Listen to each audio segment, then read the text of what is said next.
Актери, балерини, новинари, познати лица од јавниот живот се вклучија во кампањата за поддршка на декриминализацијата на канабисот во државата. Со видеопораки ги кажуваат помалку познатите факти и аргументи зошто треба канабисот да биде декриминализиран. Производителите, преработувачите и легалните продавници на канабис во Вашингтон од 2014 до 2017 година генерирале безмалку 3 милиарди долари.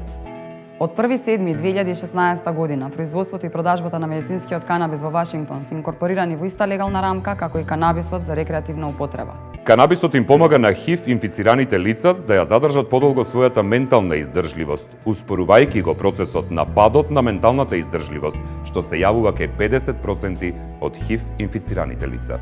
Сдруженијето за канабис и зелени политики Билка Скопје ја започнува кампањата Декриминализација сега.